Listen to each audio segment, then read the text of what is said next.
ಚಿಂತಾಮಣಿ ಉಪನಿಷತ್ತಿನ ಸಿದ್ಧಾಂತ ಅಂತ ಹೇಳ್ಕೊಂಡು ಬಂದರ ಮಿಥ್ಯಾ ಅಂದ್ರೆ ಏನು ಅನ್ನುವಂಥದ್ದನ್ನ ನಿನ್ನೆ ದಿವಸ ನಾವು ನೋಡ್ಕೊಂಡು ಬಂದದ್ದಾಗಿದೆ. ಇವತ್ತು ಶಾಸ್ತ್ರ ದೃಷ್ಟಿಯಿಂದ ಈ ಪ್ರಪಂಚ ಹೇಗೈತಿ ಅಂತ ನಿರೂಪಣ. ಇದ್ರಾಗ ಏನು ವಿಷಯ ಇಲ್ಲ, ಬರೀ ಓದ್ಕೊಂಡು ಹೋಗ್ತೀನಿ ಅಂಥವು ಏನು ಗಡಚಿಲ್ಲ.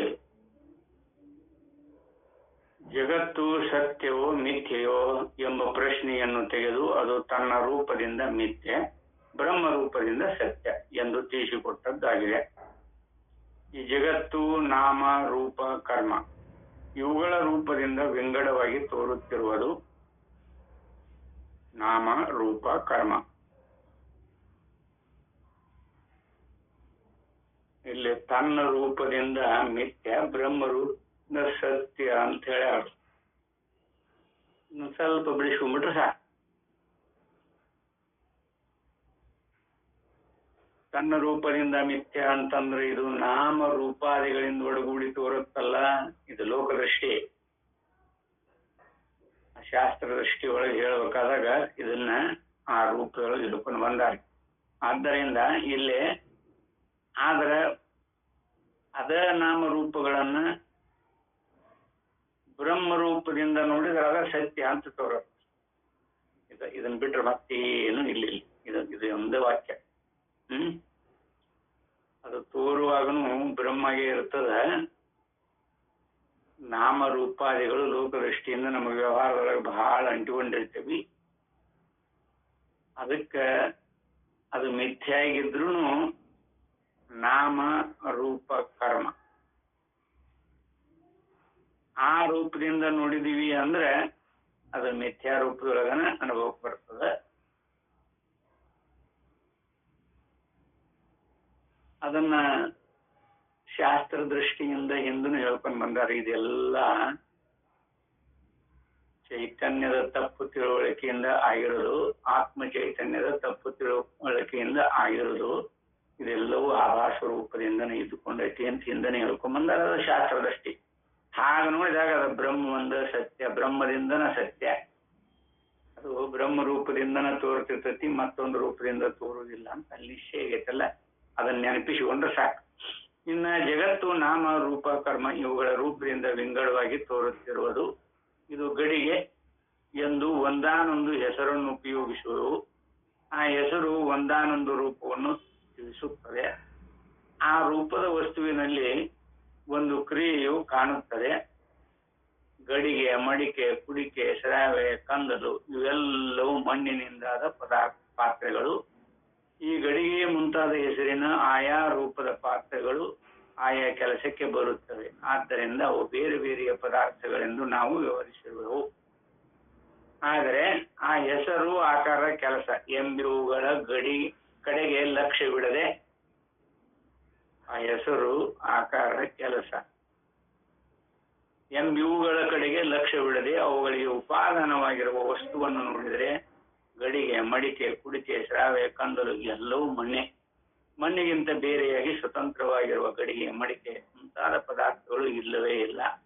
ಆದ್ದರಿಂದ ಅವು ತಮ್ಮ ರೂಪದಿಂದ ಮಿಥ್ಯೆ. ಆ ರೂಪದಿಂದ ಏನು ತೋರುತ್ತದ ನೋಡೋದು, ಗಡಿಗೆ, ಕುಡಿಕೆ, ಮಡಿಕೆ, ಆ ರೂಪ, ಆಕಾರ ಇವು ಭೇದ ಬುದ್ಧಿಯನ್ನು ಹೇಳ್ತೈತೆ. ಎಲ್ಲದರ ಪ್ರಯೋಜನಕ್ಕೆ ಅನುಸರಿಸಿಕೊಂಡು ಬುದ್ಧಿ ಅದನ್ನು ಬೇರೆ ಬೇರೆ ಅಂತ ಭಾವಿಸಿಕೊಂಡದ್ದು. ಆದರೆ ಅದೆಲ್ಲ ಮಣ್ಣ ತಾನೆ. ಆದ್ದರಿಂದ ಇದರಂತೆ ಈ ಜಗತ್ತೆಂಬುದು ಎಷ್ಟೇ ನಾಮ ರೂಪ ಕರ್ಮಗಳಿಂದ ವಿಂಗಡವಾಗಿ ಕಾಣುತ್ತಿರಲಿ, ಇದು ತನ್ನ ರೂಪದಿಂದ ಮಿಥ್ಯೆ, ಖುಷಿ ತೋರಿಕೆಯೇ. ಇದು ಬ್ರಹ್ಮ ರೂಪದಿಂದಲೇ ಸತ್ಯವು. ಬ್ರಹ್ಮರೂಪ ಅಂತ ಯಾವುದಕ್ಕೆ ಕರೆದರಲ್ಲೇ ನಾಮರೂಪಾದಿಗಳಿಂದೊಡಗೂಡಿ ತೋರುವುದು ಮಿಥ್ಯ. ಆ ನಾಮ, ಆಕಾರ, ರೂಪ ಯಾವುದು ತೋರಿದ್ರು ಮಣ್ಣ ಅಂತ ನಿಶ್ಚಿತ ಐತಲ್ಲ. ಹಾಗನ ಇಲ್ಲಿನೂ ಕೂಡ ಯಥಾರ್ಥವಾಗಿ ಇದು ಎಷ್ಟೇ ನಾಮರೂಪಗಳಿಂದ ವಿಂಗಡವಾಗಿ ಕಾಣುತ್ತಿರಲಿ, ಇದು ತನ್ನ ರೂಪದಿಂದ ಮಿಥ್ಯೆ, ಋಷಿ ತೋರಿಕೆಯೇ ಇದು ಬ್ರಹ್ಮ ರೂಪದಿಂದಲೇ ಸತ್ಯವು, ಬ್ರಹ್ಮ ಒಂದೇ ಪರಮಾರ್ಥವು. ಇದೇ ವೇದಾಂತದ ಸಿದ್ಧಾಂತವು. ನಾಮರೂಪಾದಿಗಳು ಯಾವ ರೂಪದಿಂದ ತೋರಿದರೂ ಕೂಡ ಅದು ಮಣ್ಣೇ ಅಂತ ಸಿದ್ಧ ಹೇಗಾಗ್ತದನೋ ಹಾಗನ ಈ ನಾಮ ರೂಪ ಯಾವಕ್ಕೂ ಸಂಬಂಧನೇ ಇಲ್ಲ, ಯಾವಕ್ಕೂ ಸಂಬಂಧನೇ ಇಲ್ಲ. ಆ ಸಂಬಂಧಪಡಿಸಿಕೊಂಡ ಬ್ರಹ್ಮ ಸ್ವರೂಪದ ಇರವು ಅದು ಬಿಟ್ಟು ಹೋಗೋದಿಲ್ಲ. ಅದೆಲ್ಲರ ಅನುಭವದೊಳಗೂ ಸಾರ್ವತ್ರಿಕವಾಗಿ ಎಲ್ಲರ ಅನುಭವದೊಳಗೂ ಹಾಗೆ ಇಟ್ಕೊಂಡರು.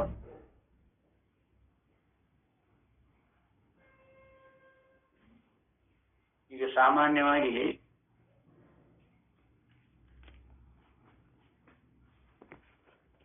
ಅನೇಕ ದೃಷ್ಟಾಂತಗಳಿಂದ ಒಳಗೂಡಿಸಿ ನಾವು ತಿಳಿಬಹುದು. ಯಥಾರ್ಥವಾಗಿ ಬ್ರಹ್ಮ ರೂಪಿ ಅಂತದ್ದು ಈ ನಾಮರೂಪಾದಿಗಳು ಎಂಥವು ಅಂತ.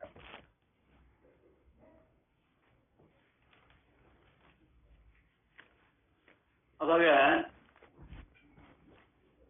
ಯಾವುದೋ ಒಬ್ಬರು ಶ್ರೀಮಂತರು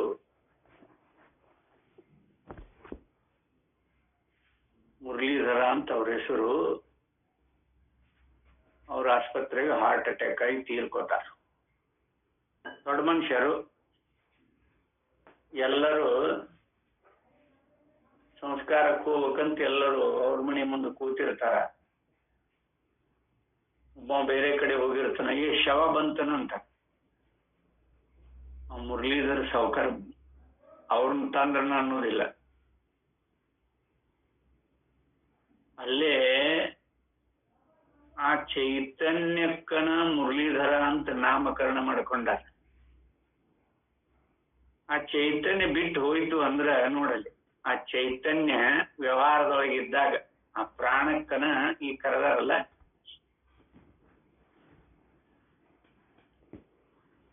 ಸತ್ ಮೇಲೆ ಅದಕ್ಕೆ ಆ ನಾಮ ಉಳ್ಕೊಳ್ಳುವುದಿಲ್ಲ. ನಾಮದಿಂದನೂ ಸತ್ಯಲ್ಲ, ರೂಪದಿಂದನೂ ಸತ್ಯಲ್ಲ. ರೂಪನ ಕೆಡೋದ ತಾನೇ ಅದು ನಿತ್ಯ ವಿಕಾರ ಹೊಂತಿರ್ಬೇಕು. ನಾಮ ನೋಡೋದು ಅದರಾಗಿಂದ ಪ್ರಾಣ ಹೊರಟು ಹೋತಂದ್ರ ಆಮೇಲೆ ಅದಕ್ಕೆ ಶವ ಅಂತ ಕರೀತಾರೆ. ಶವ ಬಂದತೇನೋ ಹೇಳ್ತಾರೆ, ಇನ್ನೂ ಇಲ್ರಿ ಈಗ ಬಿಡ್ತಾರಂತ ಹೇಳ್ತಾರೆ ನೋಡಿ.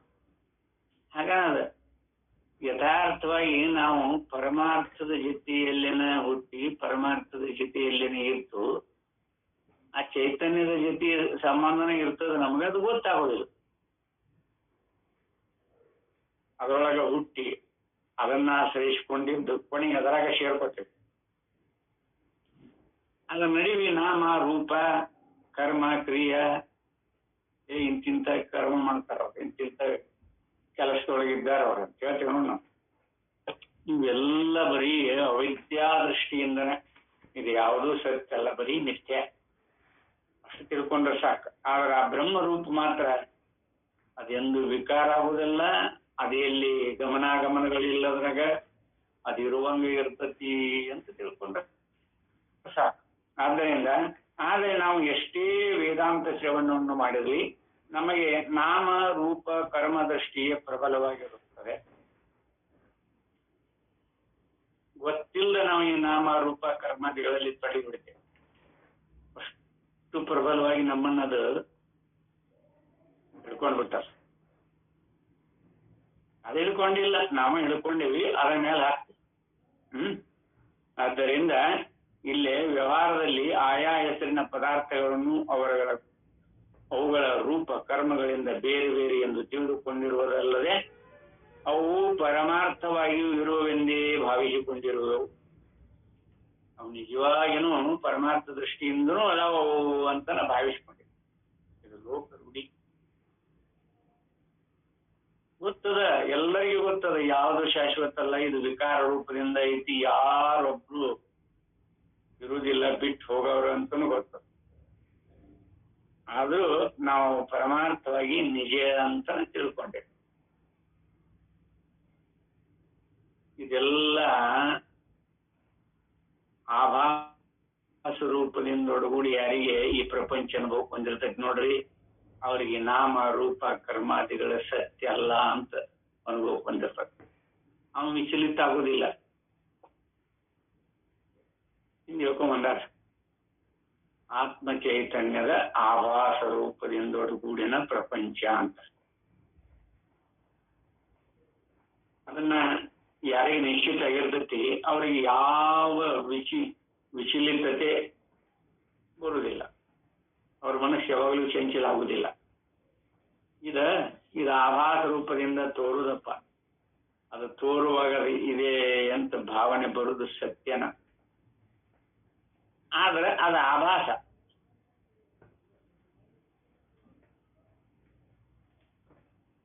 ಗೋಡೆ ಮೇಲೆ ಹುಲಿಯೋ ಸಿಂಹದ ಚಿತ್ರ ಬರೆದಿರ್ತಾರ ಅಂತ ಇಟ್ಕೊಳ್ರಿ. ಅದರಿಂದ ಏನಾರ ಹಾನಿಕರ ಆದೀತೇನು? ಅದನ್ನ ನೋಡಿ ಭಯ ಪಡ್ಬೋದೇನ? ಅದು ಬರೀ ಚಿತ್ರ. ಅದರಿಂದ ಯಾವ ಕ್ರಿಯಾಕಾರ್ಯಗಳು ಜರುಗುವುದಿಲ್ಲ. ಗೋಡೆ ಮೇಲೆ ಚಿತ್ರಿಸಿದ ಆ ಸಿಂಹದ ಚಿತ್ರ ಏನಾದ್ರು ನಮ್ಮನ್ನ ಬಂಧುಗಳ ಬೆನ್ನು ಹತ್ತಿ ಘಾಸಿಗೊಳಿಸುವುದಿಲ್ಲಲ್ಲ, ಬರೀ ಚಿತ್ರ. ಆಗ ಆ ಚೈತನ್ಯದ ಆಭಾಸ ರೂಪದಿಂದ ಇವೆಲ್ಲ ಚಿತ್ರೀಕರಣ ನಾಮ ರೂಪ ಕರ್ಮ ಕ್ರಿಯಾ ದ್ರವ್ಯ ಗುಣ ಈ ರೂಪದಿಂದ ಎಲ್ಲ ತೋರುತ್ತೆ. ಇದು ಗೋಡೆ ಮೇಲೆ ಇದು ಚಿತ್ರ ಇದ್ದಂಗ. ಯಾವ ಗೋಡೆ? ಚೈತನ್ಯವೆಂಬ ಗೋಡೆ ಮೇಲೆ ಇವು ಬರೀ ಚಿತ್ರೀಕರಣ. ಅಲ್ಲಿ ನೋಡ್ರಿ, ಸಿನಿಮಾ ನೋಡುವಾಗ ಅಲ್ಲೆಲ್ಲ ನೋಡು, ಆ ಬಿಳೆ ಪರದಿ ಮೇಲೆ ರೋಡ್ ಇರ್ತತಿ, ಕಟ್ಟಡಗಳು ಇರ್ತಾವ, ಊರ್ ಇರ್ತತಿ, ಕೇರ್ ಇರ್ತತಿ, ಸಮುದ್ರ ಇರ್ತತಿ, ಸಾಗರ ಇರ್ತತಿ, ಏನೆಲ್ಲ ಉಂಟಲ್ಲ. ಆದ್ರೆ ಯಾವುದು ಸತ್ಯ ಅಲ್ಲ.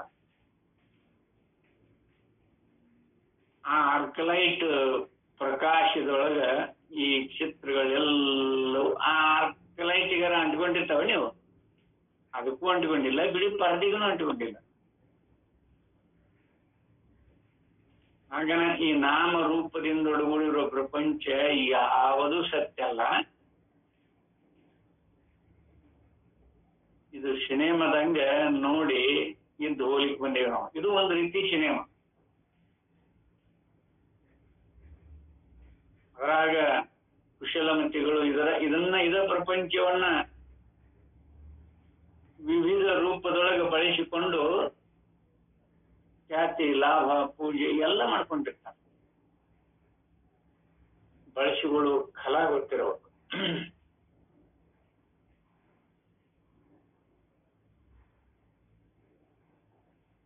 ನಮ್ಮಂಥವ್ರಿಗೆ ಅದೆಲ್ಲ ಸಾಧ್ಯ ಆಗುವುದಲ್ಲ. ಅದೆಲ್ಲ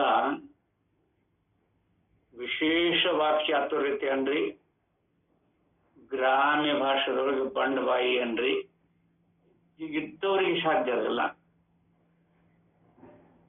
ವಿಶೇಷ ವಾಕ್ಚಾತುರ್ಯ ಇದ್ರೂ ಮರಳುಗೊಳಿಸ್ತಾರೆ. ವ್ಯವಹಾರದೊಳಗೆ ಬಹಳ ನಿಪುಣರವರು, ಬಹಳ ಚೆನ್ನಾಗಿ ಮಾತನಾಡಿ ಮರಳುಗೊಳಿಸಿ ಮೋಸ ಮಾಡುವ ಕೃತ್ಯಗಳು ಅನೇಕ ಉಂಟು. ಅದೆಲ್ಲ ಗೊತ್ತು ನನಗಿಂತ. ನಿಮಗೆ ವ್ಯವಹಾರಿಕ ದೃಷ್ಟಿಯೊಳಗ ಹಿರಿಯರು ನೀವು ಅಲ್ವಾ? ಆದರೆ ನಾವು ಎಷ್ಟೇ ವೇದಾಂತ ಶ್ರವಣ ಮಾಡಿರ್ಲಿ, ನಮಗೆ ನಾಮ ರೂಪ ಕರ್ಮದೃಷ್ಟಿಯೇ ಪ್ರಬಲವಾಗಿರುತ್ತದೆ. ವ್ಯವಹಾರದಲ್ಲಿ ಆಯಾ ಹೆಸರಿನ ಪದಾರ್ಥಗಳನ್ನು ಅವುಗಳ ರೂಪ ಕರ್ಮಗಳಿಂದ ಬೇರೆ ಬೇರೆ ಎಂದು ತಿಳಿದುಕೊಂಡಿರುವುದಲ್ಲದೆ ಅವು ಪರಮಾರ್ಥವಾಗಿ ಇರುವೆಂದೇ ಭಾವಿಸಿಕೊಂಡಿರುವೆವು. ನಮ್ಮ ಈ ನಂಬಿಕೆಯು ಯಾವ ಯುಕ್ತಿಯಿಂದಲೂ ಹಾರಿ ಹೋಗುವುದಿಲ್ಲ. ನಾಮ ರೂಪಾದಿಗಳು ಸತ್ಯ ಅಂತ ನಂಬಿಟ್ಟೆವಲ್ಲ, ಬಗೆ ಬಗೆಯ ರೂಪದೊಳಗೂ ಪರಮಾರ್ಥ ದೃಷ್ಟಿಯನ್ನು ಇಟ್ಟುಕೊಂಡು ಶಾಸ್ತ್ರ ದೃಷ್ಟಿಯನ್ನು ಇಟ್ಟುಕೊಂಡು ಬಹುರೂಪದೊಳಗೆ ಬೋಧ ಮಾಡಿದ್ರು ಬಿಟ್ಟು ಹೋಗುವುದಿಲ್ಲ. ಬಲವಾಗಿ ನಂಬಿ ಬಿಟ್ಟೇವೆ. ಈ ನಂಬಿಕೆಗೆ ಬಿಟ್ಟು ಹೋಗೋದು ಬಹಳ ಕಷ್ಟ. ಎಲ್ಲೋ ಪುಣ್ಯಾತ್ಮರೊಬ್ರು ಹಾಗೆ ಹೋಗುದಿಲ್ಲ. ಈ ವ್ಯವಹಾರವು ನಮಗೆಲ್ಲರಿಗೂ ಸ್ವಾಭಾವಿಕವಾಗಿರುತ್ತದೆ. ಇದನ್ನು ನಮಗೆ ಯಾರು ಕಲಿಸಿಕೊಟ್ಟಿರುವುದಿಲ್ಲ. ಹುಟ್ಟಿರುವ ಮನುಷ್ಯರಿಗೆಲ್ಲ ಸಹಜವಾದ ಭಾವನೆ ಇದು.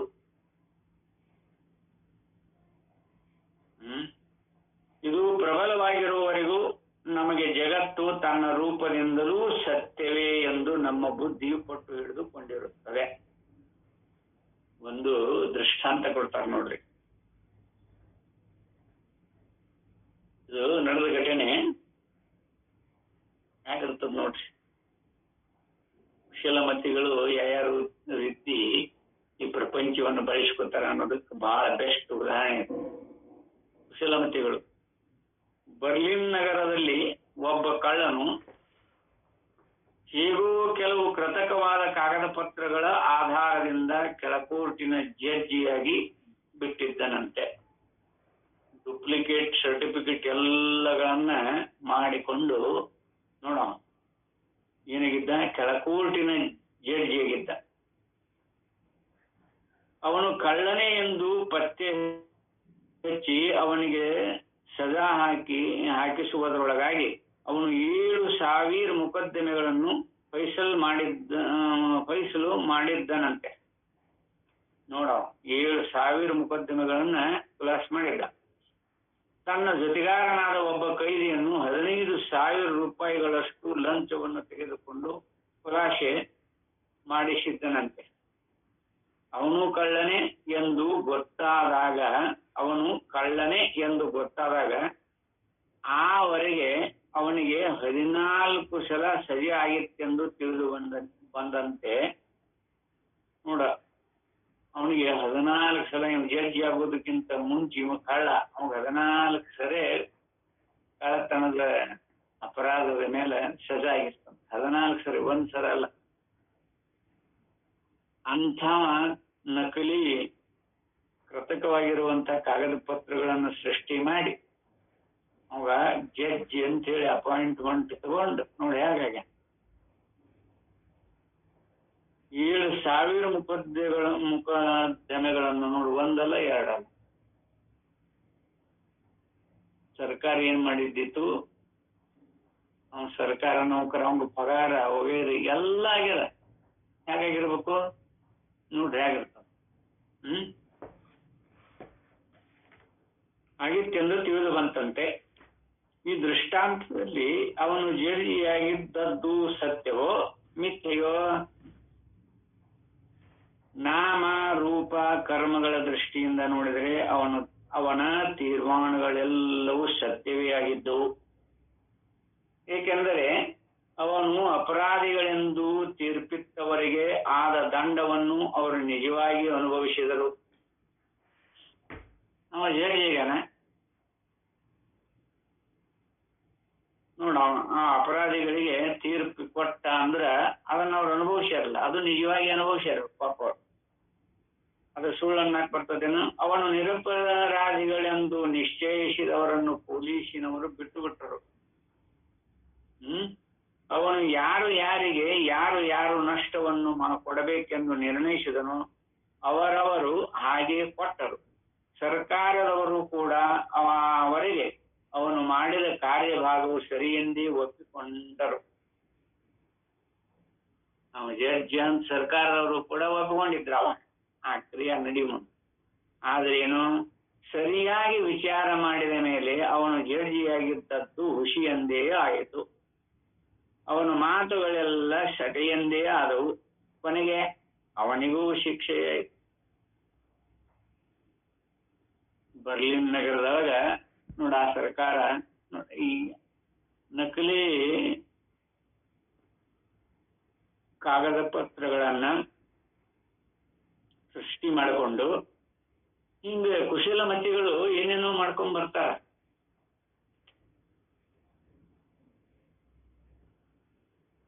ಅದಕ್ಕೆ ಯಥಾರ್ಥವಾಗಿ ಈ ಘಟನೆಗೆ ಒಂದು ನಾಟಕದಲ್ಲಿ ಆಯಿತು ಎಂದು ಇಟ್ಟುಕೊಳ್ರಿ. ಇದನ್ನ ಒಂದು ನಾಟಕಕ್ಕೆ ಹೋಲಿಸಿಕೊಂಡ್ರೆ ಆಗ ಎಲ್ಲವೂ ನಟನೆಯೇ ಹೊರತು ನಿಜವಾಗಿ ಯಾವ ಪಾತ್ರದವರು ತಾವು ಅನುಭವಿಸಿದ ಸ್ತ್ರೀ ಪುರುಷರಾಗಿರಲಿಲ್ಲವೆಂಬುದು ಸ್ಪಷ್ಟವೇ ಆಗಿರುತ್ತದೆ. ಸ್ತ್ರೀ ಪಾತ್ರ ಮಾಡಿದಂತ ಪುರುಷ ಏನಾರ ಸ್ತ್ರೀ ಆಗ್ತಾನೇನ? ಬರೇ ನಟನೆ. ಇನ್ನು ಈ ಘಟನೆಯು ಕನಸಿನಲ್ಲಿ ಆಗಿದ್ದರೆ ಆಗ ಕನಸಿನಲ್ಲಿ ಎಷ್ಟೇ ಸತ್ಯವಾಗಿ ಕಾಣಲಿ, ಎತ್ತರದ ದೃಷ್ಟಿಯಿಂದ ಅದೆಲ್ಲವೂ ಹುಸಿ ತೋರಿಕೆಯೆಂದು ನಾವೆಲ್ಲರೂ ಏಕಕಂಠರಾಗಿ ನಿಶ್ಚಯಿಸಿ ಬಿಡುತ್ತಿದ್ದೆವು ಅಲ್ಲವೇ? ಕನಸಿನೊಳಗೆ ಹಿಂಗ ನಡೆದೈತಿ ಅಂತಂದ್ರೆ ಅದನ್ನ ಯಾರು ಒಪ್ಕೊಳ್ಳೋದಿಲ್ಲ ನಾವು. ಮತ್ತ ಕನಸಿಗೂ ಹೆಸರಿಗೂ ಏನು ವ್ಯತ್ಯಾಸ ಐತ್ರಿ? ಏನೊಂದು ವ್ಯತ್ಯಾಸ ಇಲ್ಲ. ಅಲ್ಲಿ 19 ಮುಖಗಳಿಂದ ಅವ ಅನುಭವ ಮಾಡ್ತಾನ. ಅವಗೂ ಅಲ್ಲಿ 7 ಅಂಗಗಳದಾವ. ಎಲ್ಲವೂ ಯಥಾವತ್ತೈತಿ. ಎಚ್ಚರದ ದೃಷ್ಟಿಯಿಂದ ಅದು ಸೂಕ್ಷ್ಮ ಅಂತ ಕರ್ಕೊಂತಾರೆ. ಎಚ್ಚರದ ದೃಷ್ಟಿಯಿಂದ ಅದನ್ನು ಸೂಕ್ಷ್ಮ ಅಂತ ಕರ್ಕೊತಾರೆ. ಇದು ಸ್ಥೂಲ, ಎಚ್ಚರ ಸ್ಥೂಲ ಅಂತ ಕರ್ಕೊತಾರೆ. ಇದು ದೃಷ್ಟಿ ಎಚ್ಚರದ್ದು, ಎಚ್ಚರದ ಪರಮಾತ್ಮನ ಕಲ್ಪನೆ. ಅಲ್ಲಿ ಅವಾಗ ಅನುಭವ ಮಾಡೋ ಮುಂದೆ ಅದೇನು ಸ್ಥೂಲ ಸೂಕ್ಷ್ಮ ಅಂತ ಅನಿಸಿಲ್ಲ. ಅನುಭವ ಮಾಡೋ ಮುಂದೆ ಅಲ್ಲಿನೂ ಮಳೆ ಬಂದ್ರೆ ಮಳೆ ಸಿಕ್ಕರೆ ಮೈ ತೋರದ, ಭೂಮಿಗೆ ಫಲವತ್ತಾಗಿ ನೀರು ಬಂದದ, ಹಸಿಯಾಗ್ಯಾವ ಭೂಮಿ. ಮಳೆ ಆದ್ರೆ ಕನಸಿನೊಳಗೆ ಮಳೆ ಆದ್ರೆ ಅಲ್ಲಿ ಭೂಮಿಗೆ, ಆ ಭೂಮಿಯಾಗ ಉತ್ತಿ ಬಿತ್ತಿ ಸಾಕಷ್ಟು ದವಸ ಧಾನ್ಯಗಳನ್ನ ತೆಗೆದಾನ. ಅಲ್ಲಿನೂ ಸುಳ್ಳೇನ ಅಲ್ಲಿನೂ ಸ್ಥೂಲ ರೂಪವಾಗಿನ ವ್ಯವಹಾರ ಮಾಡೋದು. ಎಚ್ಚರ ದೃಷ್ಟಿಯಿಂದ ವಿವೇಕ ಮಾಡಿದ್ರೆ ಮಾತ್ರ ಅದು ಸೂಕ್ಷ್ಮ. ಅಲ್ಲಿದ್ದಾಗ ಈ ಎಚ್ಚರ ಇದು ಐತಿ ಅನ್ಸತೆ ಗೊತ್ತಿಲ್ಲ, ಹೋಗಲ್ಲಿ ಈ ಎಚ್ಚರ ಕನಸೈತಿ ಅಂತ ಕಲ್ಪನಾರ ಮಾಡ್ಕೊಳ್ತಾರೆ, ಏನೇನೋ ತೋರ್ತೀವಿ ನನಗ. ಆದ್ರ ಆ ಕನಸಿನ ಪರಮಾತ್ರು ಆ ಕನಸನ್ನು ಅರಿಬೇಕಾದಾಗ ನನಗೆ ಇನ್ನೊಂದು ಎಚ್ಚರ ಐತಿ ಅಂತ ಕಲ್ಪನಾ ಸತ್ಯ ಬಂದಿಲ್ಲ, ಅದು ಬರುದೂ ಇಲ್ಲ. ಯಾಕ ಅದನ್ನ ಯಾತ್ರ ಅಂತ ನಾವು ಉಪಭೋಗ ಮಾಡುವಾಗ ಇನ್ನೊಂದು ಯಾತ್ರ ಎಲ್ಲಿ ಕಲ್ಪನೆ ಮಾಡ್ಕೊಳಿಕ್ ಬರ್ತದ?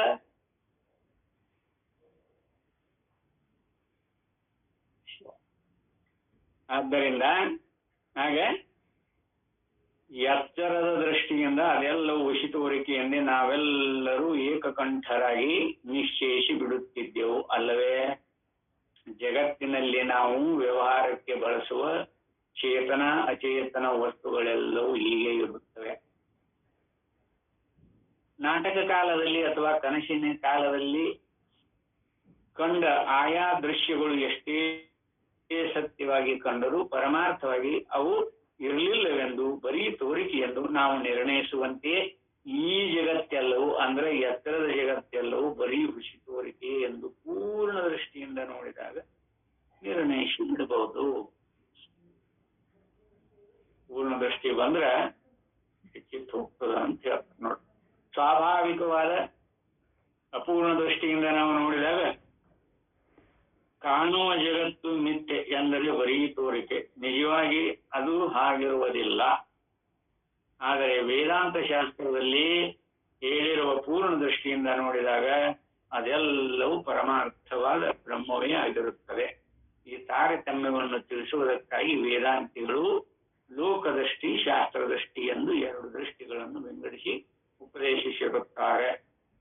ನಮಗೆಲ್ಲರಿಗೂ ಸ್ವಾಭಾವಿಕವಾಗಿರುವ ದೃಷ್ಟಿಯೇ ಲೋಕದೃಷ್ಟಿಯು.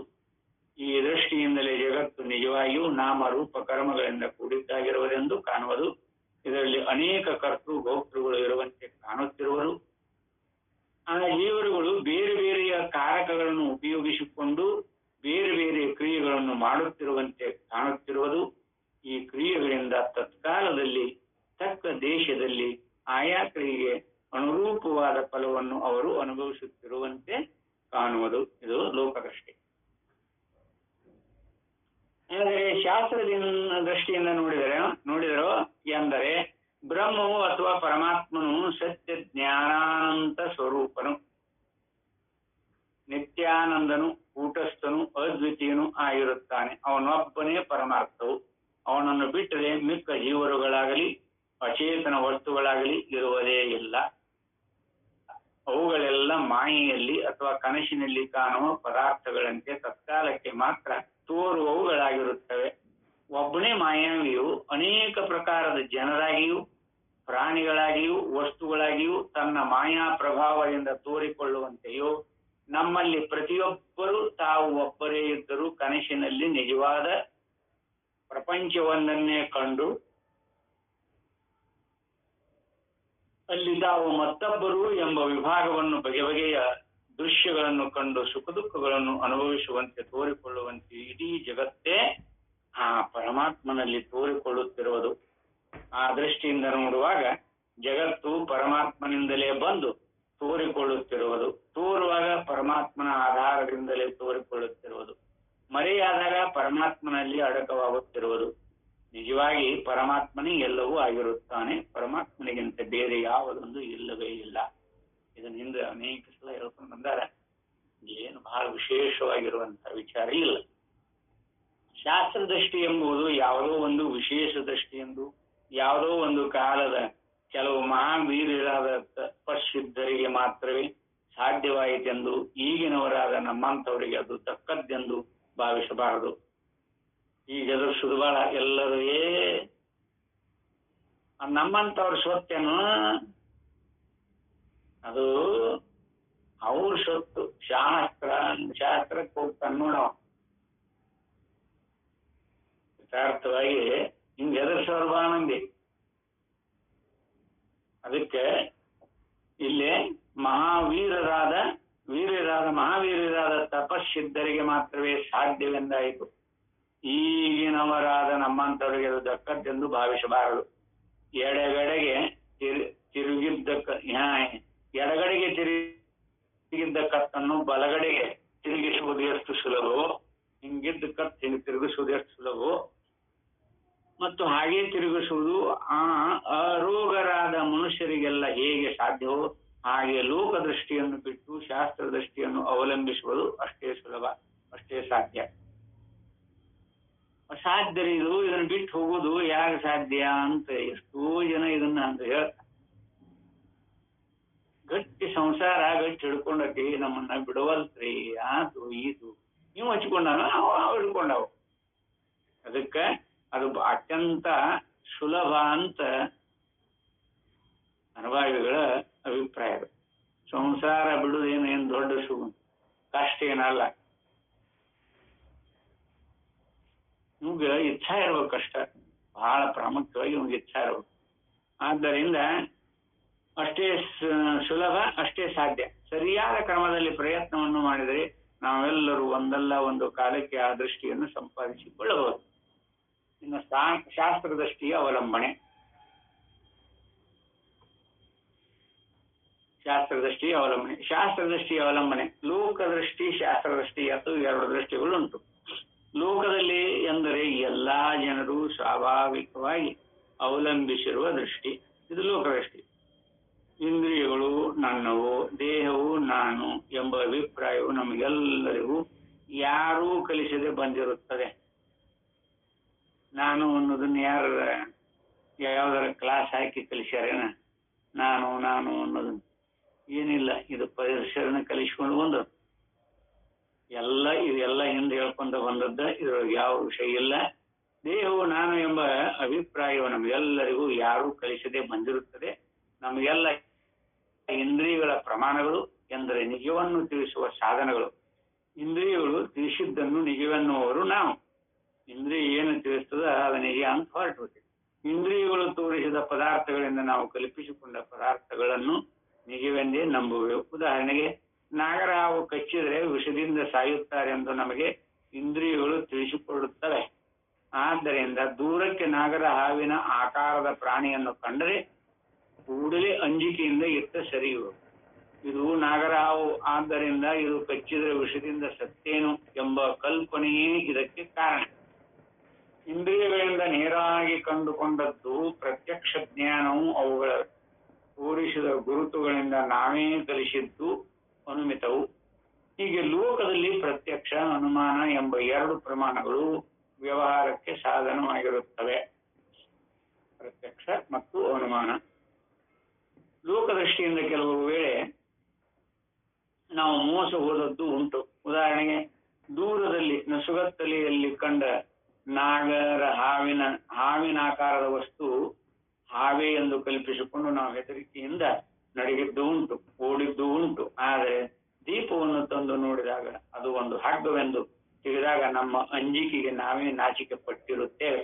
ಆದರೂ ಪರೀಕ್ಷಿಸಿದ ಮೇಲೆ ಸರಿಯಾದ ಇಂದ್ರಿಯ ಪಾಠವಿರುವವರಿಗೆಲ್ಲ ಒಂದೇ ಸಮನಾಗಿ ಕಾಣುವ ವಸ್ತು ಸತ್ಯವೆಂದೇ ನಾವು ನಂಬುವೆವು. ಆ ವಸ್ತುವನ್ನು ಇಷ್ಟವಾದರೆ ಅದನ್ನು ಸಂಪಾದಿಸಿಕೊಳ್ಳುವುದಕ್ಕೂ, ಅನಿಷ್ಟವಾದರೆ ದೂರ ಅದನ್ನು ತೊಲಗಿಸುವುದಕ್ಕೂ ಪ್ರಯತ್ನಿಸುತ್ತೇವೆ. ಇದೇ ನಮ್ಮಗಳ ವ್ಯವಹಾರ. ಇದೆಲ್ಲ ಲೋಕದೃಷ್ಟಿಯನ್ನ ವರ್ಣನ ಮಾಡ್ಲಿಕ್ಕತ್ತಾರ. ಆದ್ದರಿಂದ ನಮ್ಮಗಳ ವ್ಯವಹಾರವು ಲೋಕದೃಷ್ಟಿಯನ್ನು ಅವಲಂಬಿಸಿರುತ್ತದೆ.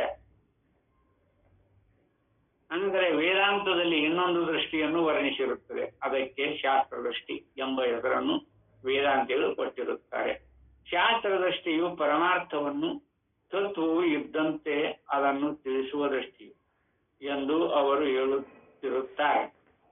ಹಗ್ಗವನ್ನು ಹಾವೆಂದು ತಿಳಿಯುವವರು ಭ್ರಾಂತರೆಂದು, ಹಗ್ಗವನ್ನು ಹಗ್ಗವೆಂದೇ ತಿಳಿದುಕೊಂಡಿರುವವರನ್ನು ಸರಿಯಾಗಿ ತಿಳಿದುಕೊಂಡವರೆಂದು ಲೋಕದೃಷ್ಟಿಯವರೆಲ್ಲ ಎನಿಸುತ್ತಾರಲ್ಲವೇ?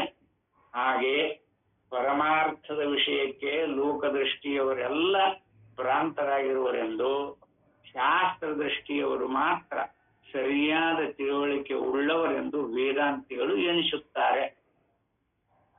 ಶಾಸ್ತ್ರದೃಷ್ಟಿ ಯಾರಿಗೆ ಅಳವಡಿರ್ತದೆ ಅವನು ಇವತ್ತಲ್ಲ ನಾಳೆ ವೇದಾಂತ ತತ್ವವನ್ನ ಕಂಡುಕೊಳ್ಳಕ್ಕೆ ಯೋಗ್ಯತೆ ಬರ್ತತಿ ಅಂತ ಅವರು ಒಪ್ಕೊಂಡಾರ. ಶಾಸ್ತ್ರದೃಷ್ಟಿಯನ್ನು ಅವಲಂಬಿಸುವುದು ಹೇಗೆ? ಇಂದ್ರಿಯಗಳಲ್ಲದೆ ಮನುಷ್ಯನಿಗೆ ತತ್ವವನ್ನು ತಿಳಿದುಕೊಳ್ಳುವುದಕ್ಕೆ ಮತ್ತೆ ಯಾವ ಕಾರಣವಿದೆ? ಇಂದ್ರಿಯಗಳ ಲೋಕದೃಷ್ಟಿ ಒಳಗ ತಿಳ್ಕೊಂಡವು ಅಂತ ನಾವು ನಂಬೇವಿ.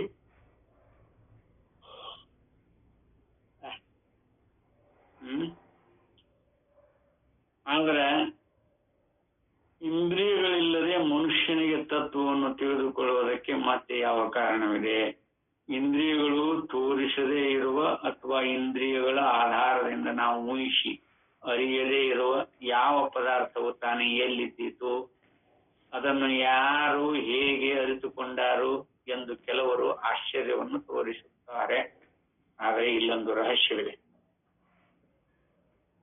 ಅನಾದಿ ಕಾಲದಿಂದ ಕತ್ತಲೆಯಲ್ಲಿರುವವರು ಅಥವಾ ಕುರುಡರು ಬೆಳಕೆಂದರೇನು, ಅದು ಇದ್ದರೆ ನಮಗೇಕೆ ಕಾಣಿಸುವುದಿಲ್ಲ ಎಂದು ಕೇಳಬಹುದಲ್ಲವೇ?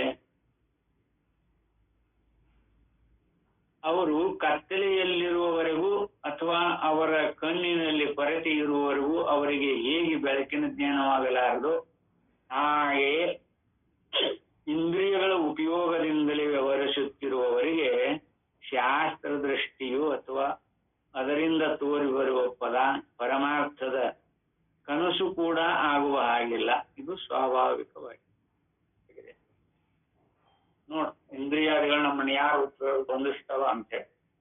ಆದರೆ ಅಷ್ಟು ಮಾತ್ರದಿಂದ ಶಾಸ್ತ್ರದೃಷ್ಟಿಯೇ ಇಲ್ಲವೆಂದು ವಾದಿಸುವುದು ಸರಿಯಲ್ಲ. ನೋಡಲ್ಲ, ಇಂದ್ರಿಯಗಳು ಇರಲಿಲ್ಲ ಅಂದ್ರೆ ಯಾವ ವಸ್ತು ಎಲ್ಲಿ ಕಂಡಿರಿ? ಶಾಸ್ತ್ರ ಹೇಳಿಕ್ ಬಂದ್ಬಿಟ್ರಿ ಇವರು. ಇಂದ್ರಿಯಗಳು ಇರಲಿಲ್ಲ ನೋಡೋದಕ್ಕನ ಹೇಳ್ತಾರ. ಆದ್ರೆ ಅದಕ್ಕ ಇಂದ್ರಿಯಗಳಿಗೆ ಆಶ್ರಯ ಯಾವುದು ಅಂತಾನೆ ಶಾಸ್ತ್ರ ಬಗೆ ಬಗೆಯ ರೂಪದೊಳಗೆ ತಿಳಿಸಿಕೊಡ್ತಾರೆ. ಇಂದ್ರಿಯಗಳು ಯಾವ ಸತ್ಯ ಅಲ್ಲ, ಪ್ರಮಾಣಗಳು ಸತ್ಯ ಅಲ್ಲ,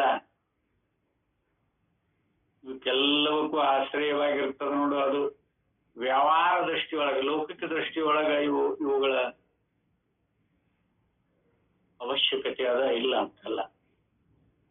ಎಲ್ಲೇ ವ್ಯವಹಾರಿಕ ದೃಷ್ಟಿ, ಶಾಸ್ತ್ರ ದೃಷ್ಟಿಯೊಳಗ ಅವಕ್ಕೆ ಅವಕಾಶಿತ್ತು ಉಳಿದಿಲ್ಲ. ಇದನ್ನು ನೋಡ್ಕೊಂಡ್ರೆ ಸಾಕು. ಅದನ್ನ ಹಿಂದೆನೇ ಹೇಳ್ಕೊಂತ ಬಂದಾರ, ಸಾಕಷ್ಟೆಲ್ಲ ಹೇಳ್ಕೊಂಡ್ ಬಂದಾರ. ಇನ್ನು ತತ್ವವನ್ನು ತಿಳಿದುಕೊಳ್ಳುವುದಕ್ಕೆ ಇಂದ್ರಿಯಗಳಲ್ಲದೆ ಮತ್ತೆ ಯಾವ ಕಾರಣವಿದೆ ಎಂಬ ಪ್ರಶ್ನೆಗೆ ಗೀತಾ ಭಾಷ್ಯದಲ್ಲಿ ಕೊಟ್ಟಿರುವ ಉತ್ತರವನ್ನು ಮೊದಲು ಪರಿಭಾವಿಸೋಣ. ಶಾಸ್ತ್ರಾಚಾರ್ಯ ಉಪದೇಶಂ ಶಮದಮಾದಿ ಸಂಸ್ಕೃತಂ ಮನಃ ಆತ್ಮದರ್ಶನೇನ ಕರಣಂ. ಶಾಸ್ತ್ರ ಶ್ರವಣ, ಆಚಾರ್ಯರ ಉಪದೇಶ, ಶಮ ದಮಾದಿ ಸಾಧನಗಳು, ಇವುಗಳಿಂದ ಸಂಸ್ಕಾರವನ್ನು ಪಡೆದುಕೊಂಡಿರುವ ಮನಸ್ಸೇ ಪರಮಾತ್ಮನನ್ನು ಕಾಣುವುದಕ್ಕೆ ಕಾರಣವು. ಗೀತೆಯೊಳಗ ಹೇಳ್ಕೊಂಡು ಬಂದಾರೆ ಎಂದು ಈ ವಾಕ್ಯದ ಅರ್ಥವು. ಶಾಸ್ತ್ರವೆಂದರೆ ವೇದವು ಪರಮಾತ್ಮ ಸ್ವರೂಪವನ್ನು ಕಂಡುಕೊಂಡು ಋಷಿಗಳ ಮನಸ್ಸಿನಲ್ಲಿ ಹೊಳೆದು ಅವರ ಬಾಯಿಂದ ಬಂದಿರುವ ವೇದವಾಕ್ಯ. ಈ ಋಷಿವಾಣಿಯಲ್ಲಿ ಸಾಮಾನ್ಯ ಪುರುಷರಿಗೆ ಗೋಚರವಾಗದ ತತ್ವವನ್ನು ನೇರಾಗಿ ನಮ್ಮ ಹೃದಯಕ್ಕೆ ತಿಳಿಯ ಬರುವಂತೆ ಮಾಡುವ ಅಚಿಂತ್ಯ ಶಕ್ತಿ ಇದೆ. ಹೇಗೆ ಭೌತಿಕ ವಿಜ್ಞಾನ ಶಾಸ್ತ್ರದ ಪುಸ್ತಕಗಳಲ್ಲಿ ಬರೆದಿರುವ ವಿಷಯಗಳು ಹೊರಗಿನ ಪ್ರಪಂಚದ ವಿಷಯಕ್ಕೆ ನಾವು ಮೇಲೇನೆ ನೋಡಿ ಮಾಡಿಕೊಂಡಿರುವ ಅಭಿಪ್ರಾಯಗಳನ್ನು ಬದಲಾಯಿಸುವವೋ, ಹಾಗೆ ಪರಮಾತ್ಮನನ್ನು ಕಂಡುಕೊಂಡು ಆನಂದ ಪಟ್ಟಿರುವ ಋಷಿಗಳ ಮುಖದಿಂದ ಹೊರಬಿತ್ತಿರುವ ವೇದವಾಣಿಯು ನಮ್ಮ ಕಿವಿಗೆ ಬಿದ್ದ ಮಾತ್ರದಿಂದ ಪರಮಾರ್ಥ ತತ್ವವನ್ನು ಅರಿತುಕೊಳ್ಳುವುದಕ್ಕೆ ನಮ್ಮನ್ನು ಸಜ್ಜು ಮಾಡಿ ಪರಮಾರ್ಥವೊಂದು ನಿಜವಾಗಿ ಇದೆ ಎಂಬ ನಂಬಿಕೆಯನ್ನುಂಟು ಮಾಡುವ ಶಕ್ತಿ ಉಳ್ಳದ್ದಾಗಿರುತ್ತವೆ. ಈ ಶಾಸ್ತ್ರ ಶ್ರವಣವನ್ನು ಮಾಡಿ ಅದರಂತೆ ತತ್ವ ವಿಚಾರವನ್ನು ನಡೆಸಿ ಆತ್ಮಾನುಭವವನ್ನು ಹೊಂದಿರುವವರು ಅದನ್ನು ತಿಳಿದುಕೊಳ್ಳಬೇಕೆಂದು ಹಾತುವರಿಯುತ್ತಿರುವವರಿಗೆ ನಿಸ್ಸಂಶಯವಾಗಿ ಹೇಳಿಕೊಡಬಲ್ಲವರು ಆಗಿರುವವರು ಆಚಾರ್ಯರು. ಅಂಥ ಆಚಾರ್ಯರ ಬೋಧೆಯಿಂದಲೂ ಅವರು ತಿಳಿಸಿದ ಮಾರ್ಗದಲ್ಲಿ ಮಾಡಿದ ಮನನದಿಂದಲೂ ಮನಸ್ಸಿನಲ್ಲಿದ್ದ ಹಲವು ಸಂಶಯಗಳು ಕತ್ತರಿಸಿ ಹೋಗುವು. ಪರಮಾರ್ಥ ಒಂದು ಇದೆ, ಅದನ್ನು ನಾವು ತಿಳಿದುಕೊಳ್ಳಬಹುದು. ಅದನ್ನು ತಿಳಿದುಕೊಳ್ಳುವುದಕ್ಕೆ ಮಾರ್ಗವೂ ಇದೆ ಎಂದು ಗಟ್ಟಿಯಾದ ನಂಬಿಕೆ ಉಂಟಾಗುವುದು. ಶಾಸ್ತ್ರ ದೃಷ್ಟಿಯಿಂದ ನಮಗೆ ಪರಮಾರ್ಥ ದೃಷ್ಟಿ ತಿಳಿಲಿಕ್ಕೆ ಬರ್ತೈತಿ ಅನ್ನುವಂಥದ್ದನ್ನ ಹೇಳ್ತಾರ.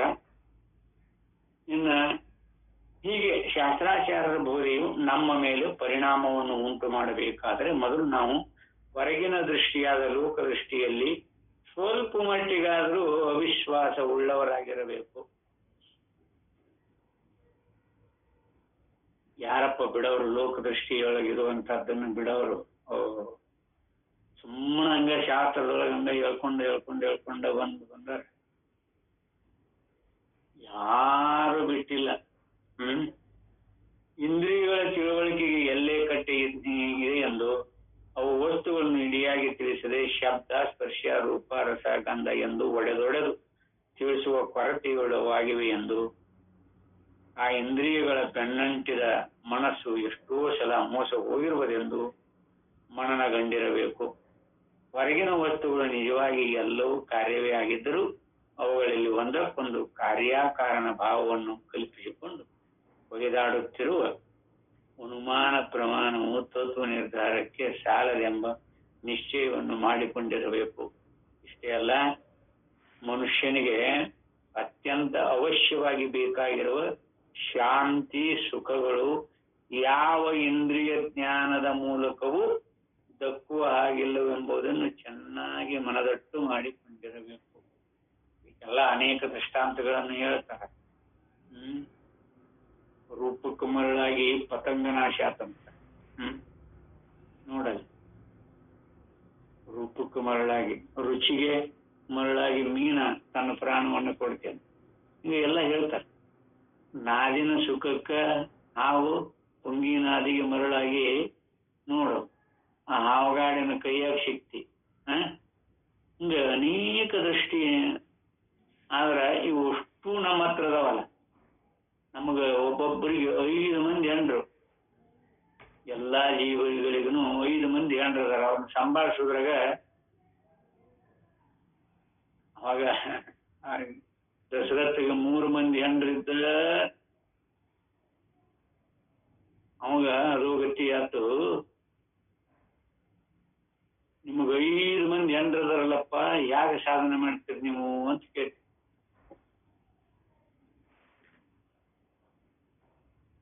ಸಾಧನೆ ಮಾಡೋರಿಗೆ ಅದು ಗೊತ್ತು ಯಾವ ರೀತಿ ಕಾಡ್ತಾವಂತ. ರಾಮಕೃಷ್ಣ ಪರಮಹಂಸರು ಮೊದಲ ಈ ಇಂದ್ರಿಯಗಳು, ಈ 5 ಮಂದಿ ಹೆಂಡನ್ನ ಮೊದಲ ಅವ್ರನ್ನ ಸಂಭಾಳಿಸಿದ್ರಂತವ್ರು. ಆಮೇಲೆ ತದನಂತರ ದೇವತಾರಾಧನೆ. ಮೊದಲಪ್ಪ ನಾ ದೇವತಾರಾಧನೆ ಮಾಡ್ಬೇಕಾಗೈತಿ, ನೀವ್ ಯಾರು ನನ್ನನ್ನು ವಿಚಲಿತಗೊಳಿಸ್ಬಿಡ್ರಪ್ಪ, ನಿಮ್ಮನ್ನು ಆಮೇಲೆ ಸಂತೃಪ್ತಿ ಪಡಿಸ್ತೀನಿ ಅಂತ ಬೇಡ್ಕೋತಿದ್ರಂತೆ ಇಂದ್ರಿಯಗಳಿಗೆ. ಶಬ್ದ, ಸ್ಪರ್ಶ, ರೂಪ, ರಸ, ಗಂಧ, ಇವರು ಒಬ್ಬೊಬ್ಬರಿಗೆ ಎಲ್ಲರಿಗೂ 5 ಮಂದಿ ಹೆಂಡ್ರು. ಎಲ್ಲಾ ಜೀವಿಗಳಿಗೂ ಹೆಂಡತಿ ಉಪಾಧಿ ಒಳಗೆ ಅದನ್ನ ಹೇಳ್ಕೊಂಡು ಬಂದಾರ. ಮತ್ತೆ ಹೆಣ್ಣರು ಅಂದ್ರೆ ಮತ್ತೆ ಪಾಪ ಹೆಣ್ಮಕ್ಳು ಅಷ್ಟೇನು ಕ್ರೂರಿಗಳಿರುವುದಿಲ್ಲ. ಅವ್ರು ಇರ್ಲಿಲ್ಲ ಅಂದ್ರೆ ಈ ಜಗತ್ತು ನಡೆಯುವುದಿಲ್ಲ. ಅದು ದೊಡ್ಡ ಶಕ್ತಿ, ಮಹಾನ್ ಶಕ್ತಿ ಅದು. ಮತ್ತೆ ಹಾಗೆ ತಿಳಿದಿರಿ. ಅದಕ್ಕೆ ಅಂತೂ ಇಂದ್ರಿಯಗಳು ಪ್ರಬಲವಾಗಿ ನಮ್ಮನ್ನ ಈ ಲೌಕಿಕ ಒಳಗೆ ತೊಡಗಿಸ್ತವ ಅನ್ನೋದು ಯಥಾರ್ಥ ಇಲ್ಲಿ. ಅದಕ್ಕೆ ಇಂದ್ರಿಯ ಜ್ಞಾನದ ಮೂಲಕವೂ ದಕ್ಕುವ ಆಗಿಲ್ಲವೆಂಬುದನ್ನು ಚೆನ್ನಾಗಿ ಮನದಟ್ಟು ಮಾಡಿಕೊಂಡಿರಬೇಕು. ಯಾರಿಗೆ ಶಾಸ್ತ್ರದ ಮತ್ತು ಆಚಾರ್ಯರ ಬೋಧೆಯು ನಿಮಿತ್ತದಿಂದ ಪರಮಾರ್ಥವನ್ನು ತಿಳಿಯುವ ಆಶೆಯು ಪ್ರಬಲವಾಗಿ ಬಿಟ್ಟಿರುವುದೋ, ಯಾರಿಗೆ ಪರಮಾರ್ಥವನ್ನು ತಿಳಿಯುವುದಕ್ಕೆ ಮನಸ್ಸು ಸಜ್ಜಾಗುವುದೋ, ಅವಶ್ಯವೆಂಬ ನಂಬಿಕೆಯು ಇರುವುದೋ, ಅವರು ಶಾಸ್ತ್ರದಲ್ಲಿ ಹೇಳಿರುವ ಶಾಂತಿ, ದಾಂತಿ, ಉಪರತಿ, ತಿತಿಕ್ಷೆ, ಶ್ರದ್ಧೆ, ಸಮಾಧಾನ ಇವ್ಯಾವ ಇಂದ್ರಿಯಗಳಲ್ಲಿ ನೋಡ್ರಿ ಇಷ್ಟು ಮಾರ್ಮಿಕದ ಇದು ಎಂಬ ಸಾಧನಗಳನ್ನು ಅಳವಡಿಸಿಕೊಳ್ಳುವುದಕ್ಕೆ ಮನಪೂರ್ವಕವಾಗಿ ಪ್ರಯತ್ನಿಸುವರು. ಯಾವ ಮಹನೀಯರಿಗೆ ಶಾಸ್ತ್ರ, ಆಚಾರ್ಯ, ಸಮಾಧಿಗಳು ಈ ಮೂರೂ ದ್ವಾರಗಳಿಂದಲೂ ಮನಸ್ಸಿಗೆ ಸಂಸ್ಕಾರವಾಗಿರುವುದೋ ಅವರಿಗೆ ಉಂಟಾಗುವ ದೃಷ್ಟಿಯೇ ಶಾಸ್ತ್ರದೃಷ್ಟಿಯೋ. ಈ ಶಾಸ್ತ್ರ ದೃಷ್ಟಿಯಿಂದ ನೋಡಿದಾಗಲೇ ಈ ಪ್ರಪಂಚವೆಲ್ಲವೂ ನಿಜವಾಗಿ ಪರಮಾತ್ಮನೇ, ಪರಮಾತ್ಮನಿಗಿಂತ ಬೇರೆಯಾಗಿ ಯಾವುದೊಂದು ಇಲ್ಲವೇ ಇಲ್ಲ ಎಂಬ ಅರಿವು ಉಂಟಾಗುವೆಂದು ನಾನು ಹಿಂದೆ ತಿಳಿಸಿರುವೆನು. ಶಾಸ್ತ್ರ ಶ್ರವಣವನ್ನು ಹೇಗೆ ಮಾಡಬೇಕು, ಆಚಾರ್ಯರ ಬೋಧೆಯನ್ನು ಹೇಗೆ ಉಪಯೋಗಿಸಬೇಕು, ಶಮದಮಾದಿಗಳನ್ನು ಹೇಗೆ ಅಳವಡಿಸಿಕೊಳ್ಳಬೇಕು ಎಂಬುದನ್ನೆಲ್ಲ ವಿಸ್ತಾರವಾಗಿ ತಿಳಿಸುವುದಕ್ಕೆ ಇಲ್ಲಿ ಅವಕಾಶವಿಲ್ಲ. ಆದರೆ ಇವೆಲ್ಲವೂ ಒಳಗೊಟ್ಟಾಗ ಶಾಸ್ತ್ರದೃಷ್ಟಿ ಉಂಟಾಗುವುದೆಂಬುದನ್ನು ತಿಳಿದುಕೊಂಡರೆ ಸಾಕಾಗಿದೆ. ಆ ದೃಷ್ಟಿಯನ್ನು ಅವಲಂಬಿಸಿ ನೋಡಿದರೆ ಪರಮಾತ್ಮನೇ ಪರಮಾರ್ಥವು, ಪರಮಾತ್ಮನೇ ನನ್ನ ಮತ್ತು ಮಿಕ್ಕವರೆಲ್ಲರ ಆತ್ಮನು, ಪರಮಾತ್ಮನನ್ನು ಬಿಟ್ಟು ಏನೇನು ಇರುವುದೇ ಇಲ್ಲ ಎಂಬ ಉತ್ತಮವಾದ ಜ್ಞಾನ ಉಂಟಾಗುವುದು. ಅಂಥವರಿಗೆ ಪರಮಾತ್ಮನೆಂದರೂ ಒಂದೇ, ತಮ್ಮ ನಿಜವಾದ ಸ್ವರೂಪವೆಂದರೂ ಒಂದೇ. ನನ್ನೊಳಗಿರುವ ಪರಮಾತ್ಮನೇ ಎಲ್ಲವೂ ಆಗಿದ್ದಾನೆ, ಈ ಅರ್ಥದಲ್ಲಿ ನಾನೇ ಎಲ್ಲವೂ ಆಗಿರುತ್ತೇನೆ ಎಂಬ ಜ್ಞಾನವು ಶಾಸ್ತ್ರ ದೃಷ್ಟಿಯಿಂದ ಆಗುವ ಜ್ಞಾನವು. ಇದನ್ನೇ ಬ್ರಹ್ಮಜ್ಞಾನವೆನ್ನುವರು ಅಂತ ಹೇಳ್ಕೊಂಬಂದಾರ. ಇನ್ನು ಶಾಸ್ತ್ರ ದೃಷ್ಟಿಯಿಂದಾಗುವ ಬ್ರಹ್ಮಜ್ಞಾನ ಇದರೊಳಗೆ ವಿಷಯ ಇದ್ದುಕೊಂಡಿದೆ. ನಾಳೆ ದಿವಸ ಈ ವಿಚಾರವನ್ನು ಅವಲೋಕನ ಮಾಡೋಣ ಅಂತ ಹೇಳಿ ಈ 4 ವಾಕ್ಪುಷ್ಪಾದಿಗಳನ್ನು ಸದ್ಗುರು ಚರಣ ಕಲಿಸಿ ಇವತ್ತಿನ ಈ ಉಪನ್ಯಾಸಕ್ಕೆ ಎಲ್ಲ ಜನರಲ್ ಆಗಿತ್ತು. ಅದೆಲ್ಲರಿಗೂ ತಿಳಿಯುವಂತಹದ್ದೇ, ಅದ್ರಾಗ ಎಂತ ಏನು ಕಠಿಣ ಇಲ್ಲ. ಇನ್ನು ವ್ಯವಹಾರಿಕ ದೃಷ್ಟಾಂತಗಳನ್ನು ಕೊಟ್ಟು ಮನ ಅಂದ್ರೆ ಹಿಂಗ, ಇಂದ್ರಿಯಗಳು ಈಗ ಹೇಳ್ಕೊತ ಕೊಡುವುದಾಗಿತ್ತು. ಆದ್ರೆ ಅದರದ ಪ್ರಯೋಜನ ಅವಶ್ಯಕತೆ ಇಲ್ಲ. ಯಾಕಂದ್ರೆ ಇಲ್ಲೆಲ್ಲರೂ ಅನುಭಾವಿಗಳು ಮೇಲ್ಮಟ್ಟದೊಳಗೆ ಬಂದ್ಬಿಟ್ಟ. ಅದಕ್ಕೆ ಈ ಮತ್ತೆ ಗ್ರಂಥದೊಳಗೆ ಐತಿ ಅಂದ್ಮೇಲೆ ಅದನ್ನ ಓದಿ ಮುಗಿಸಬೇಕ. ಅದಕ್ಕಿನ್ನ ಶಾಸ್ತ್ರ ದೃಷ್ಟಿಯಿಂದ ಆಗುವ ಬ್ರಹ್ಮಜ್ಞಾನ ಯಾವ ರೂಪದೊಳಗೆ ಐತಿ ಅಂತ ಇದೊಂದು ಸ್ವಲ್ಪ ವಿಷಯ ಇದೆ. ನಾಳೆ ದಿವಸ ಅದನ್ನು ವಿವೇಕ ಮಾಡೋಣ ಅಂತ ಹೇಳಿ ಈ 4 ವಾಕ್ಪುಷ್ಪಾದಿಗಳನ್ನು ಸದ್ಗುರು ಚರಣ ಕಲಿಸಿ ಇವತ್ತಿನ ಈ ಉಪನ್ಯಾಸಕ್ಕೆ ಅರಿವು ತತ್ಸ